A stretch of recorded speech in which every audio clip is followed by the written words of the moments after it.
আপনাদের মাধ্যমে আমি বর্তমান সরকারের যে আশিক চৌধুরী তাকে চ্যালেঞ্জ করে আমি বলতে পারি, ওপেন চ্যালেঞ্জ, লালদিয়া চরের এই এপি মুলারকে এটা দেওয়ার ব্যাপারে শেখ হাসিনার আত্মীয় এবং এপি মুলারের বর্তমান যিনি এখানে এজেন্ট আছে বাংলাদেশে, নুরুল কাইয়ুম, এই আপনার এটার এজেন্ট। এবং এখানে নভেম্বরের 4 তারিখে তারা একটা প্রস্তাব দিয়েছে আর্থিক এবং কারিগরি।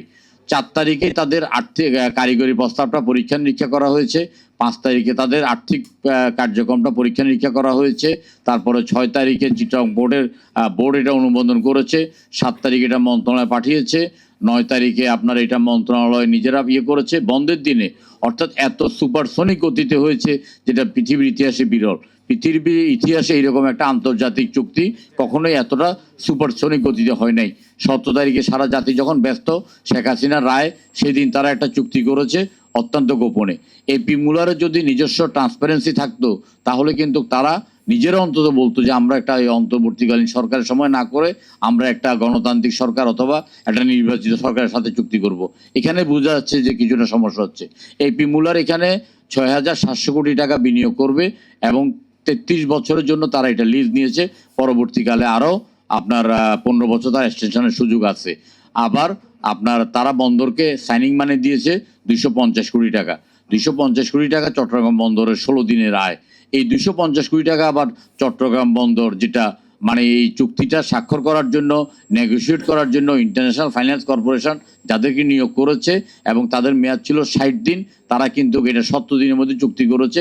এই 250 কোটি টাকা কিন্তু আবার চিটাগং পোর্ট ওই ইন্টারন্যাশনাল ফাইন্যান্স কর্পোরেশনকে দেওয়া হয়েছে। আমি আপনাদের মাধ্যমে আমি বর্তমান সরকারের যে আশিক চৌধুরী তাকে চ্যালেঞ্জ করে আমি বলতে পারি, ওপেন চ্যালেঞ্জ, সে যদি আমার থেকে এই চ্যালেঞ্জ গ্রহণ করতে চায় তাহলে আমি এই চ্যালেঞ্জ গ্রহণ করতে রাজি আছি। এই যে 6,700 কোটি টাকা দিয়ে যদি চট্টগ্রাম বন্দর তার নিজস্ব অর্থায়নে এই আপনার বন্দরটা তৈরি করে, সেখানে আপনার 5 বছরের মধ্যে চট্টগ্রাম বন্দরের এই বিনিয়োগটা উঠে যাবে। চট্টগ্রাম বন্দরকে $21 করে দেওয়া হবে বলছে। এখানে চট্টগ্রাম বন্দরকে $21 করে দেওয়ার পরে প্রায় $80 মতো তারা আপনার বৈদেশিক মুদ্রা এখান থেকে নিয়ে যাবে। আমরা কেন এই সুযোগটা দেব?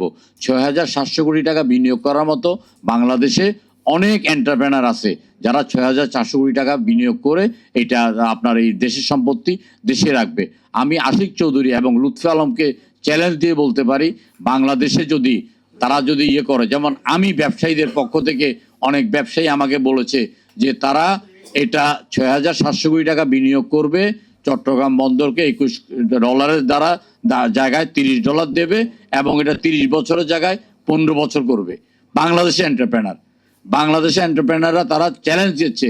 আমি আশিক চৌধুরী এবং লুৎফে আলমকে চ্যালেঞ্জ দিচ্ছি যে 6,700 কোটি টাকা যে বিনিয়োগ, এই 6,700 কোটি টাকা বিনিয়োগ বাংলাদেশে অনেক প্রতিষ্ঠান আছে যারা পুঁজিবাজার থেকে অর্থ সংগ্রহ করে অথবা আপনার তারা নিজস্ব ব্যাংকের থেকে সিন্ডিকেটেড অর্থ বিনিয়োগ করে এটা করতে পারবে।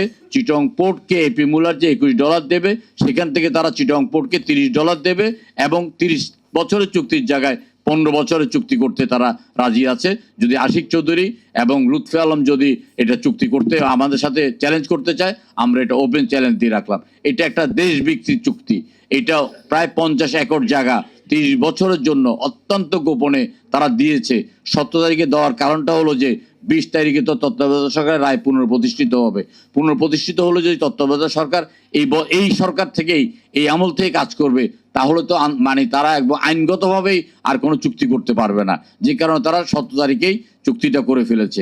এই চুক্তির বিরুদ্ধে আমরা আদালতে যাওয়ার চিন্তা করছি এবং আমরা মানে এই দেশকে বাঁচানোর জন্য বন্দরকে বাঁচানোর চেষ্টা করছি। চট্টগ্রাম বন্দরের একেবারেই মোহনায় এই এপি মুলারকে এই কাজটা দেওয়া হয়েছে। আমাদের মোহনার পার করে তারপরে আপনার প্রথম হলো যে নেভেল বেস, বাংলাদেশের সবচেয়ে বড় যুদ্ধ জাহাজগুলো সেখানে থাকে, সাবমেরিন সেখানে থাকে।